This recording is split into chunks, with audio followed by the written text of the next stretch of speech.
혹시 강아지가 어려움을 겪고 있을 때 그 신호들을 바로 알아차리지 못하면 더 큰 문제가 될 수 있다는 거 알고 계세요? 저는 산이와 함께 살면서 정말 많은 걸 느꼈어요. 강아지는 말 대신 눈빛과 행동으로 마음을 전하거든요.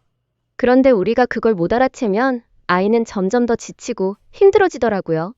산이도 처음엔 갑자기 산책을 싫어하고 자꾸 낑낑거리거나 밥을 잘 안 먹기도 했어요. 그때는 단순히 기분이 안 좋은가 보다 하고 넘겼었는데 시간이 지나고 보니까 산이가 저한테 도와달라고 말하고 있었던 거였어요. 오늘은 우리 강아지들이 보호자에게 보내는 5가지 어려움의 신호에 대해서 얘기해 볼게요. 그리고 그걸 알아챘을 때 보호자로서 어떻게 행동하면 우리 아이가 더 편안해질 수 있는지도요. 산이와의 이야기를 통해 꼭 전하고 싶었어요. 첫 번째 신호는 바로 산책을 거부하는 거예요. 산이는 원래 산책이라는 말만 꺼내도 문 앞에서 기다릴 만큼 산책을 정말 좋아했어요. 제 채널에 있는 영상들에도 산이가 산책하는데 제가 끌려가듯이 따라가는 영상들이 많잖아요? 그 정도로 산이는 산책을 정말 좋아해요. 그런데 그렇게 산책을 좋아하던 산이가 어느 날부터는 리드줄을 꺼내도 움직이지 않고 소파 밑으로 들어가 숨거나 제 눈치를 보더라고요. 저는 처음엔 단순히 컨디션이 안 좋은 날인가 싶었죠. 그런데 그런 날이 계속되니까 뭔가 이상하다는 생각이 들었어요. 병원도 가봤지만 특별한 이상은 없다고 했고 그제서야 저는 산이의 무릎을 더 신경 써야겠다고 결심했어요.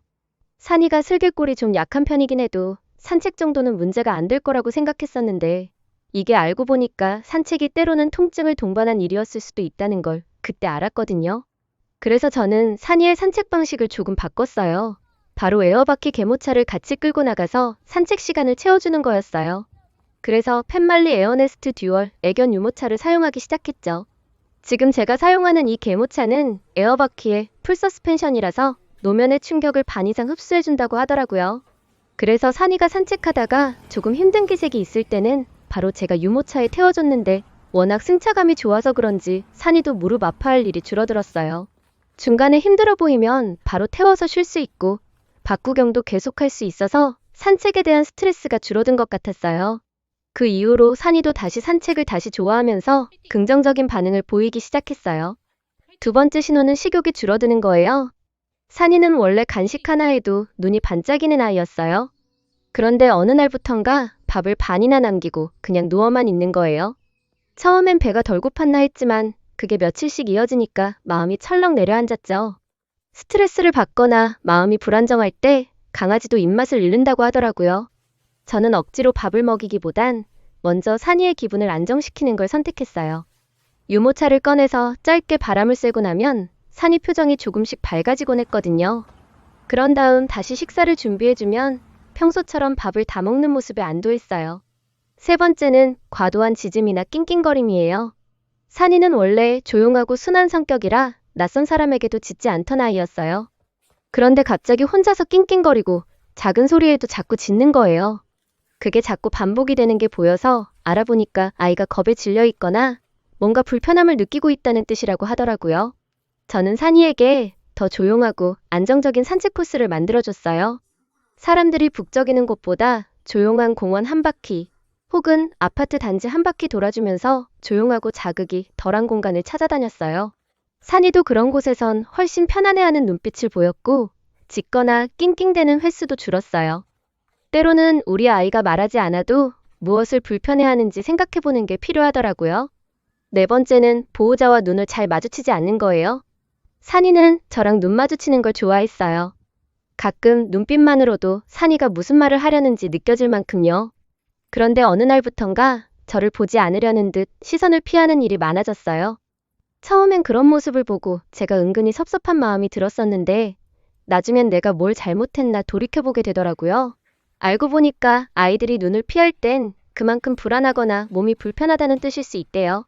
그때 저는 산이에게 무리하게 다가가지 않고 유모차에 태워 조용한 곳에서 함께 시간을 보냈어요. 제 손이 닿지 않는 거리에서 산이가 먼저 다가와 줄 때까지 기다렸고 그 과정에서 산이도 조금씩 마음을 다시 열기 시작했어요. 마지막 5번째 신호는 갑자기 이상한 곳에서 자는 거예요. 산이는 평소에 베란다 앞 쿠션에서 꼭 자곤 했어요. 그런데 갑자기 소파 및 식탁 아래 또는 욕실 구석같이 어두운 곳에서 자는 횟수가 늘어났어요. 이건 보호자도 잘 모르는 사이에 아이가 불안을 느끼고 있다는 신호일 수 있대요. 그래서 저는 산이에게 조용하고 따뜻한 공간을 새로 만들어줬고, 산이가 그 안에서 편하게 쉴 수 있게 했어요. 또 외출이나 산책 후엔 산이에게 혼자만의 시간을 주기도 했고요. 그랬더니 다시 예전처럼 밝은 표정으로 저한테 와서 머리를 부비고 옆에서 잠들더라고요. 이처럼 강아지는 말은 못하지만 자신만의 방식으로 우리에게 계속 신호를 보내요. 중요한 건 그 신호를 우리가 얼마나 잘 알아채느냐에 달려 있어요. 산이와의 일상을 통해 제가 배운 가장 중요한 건 아이의 작은 행동 하나하나에 귀 기울여야 한다는 거예요. 그리고 필요한 상황에서 아이의 신체적 부담을 덜어주는 선택도 필요하다는 거죠. 팻말리 에어네스트 듀얼 유모차는 산이와의 산책이 다시 즐거워지는 계기가 되어줬어요. 아이의 몸과 마음 모두 건강하게 지키기 위해 여러분도 산책 루틴과 환경을 한 번쯤 점검해보면 어떨까요? 오늘 영상이 여러분의 반려견과의 하루를 더 따뜻하게 만들어주는 계기가 되길 바랄게요. 오늘도 부족한 제 영상을 시청해주셔서 감사합니다. 구독과 좋아요 부탁드리고 다음 영상에서 또 만나요.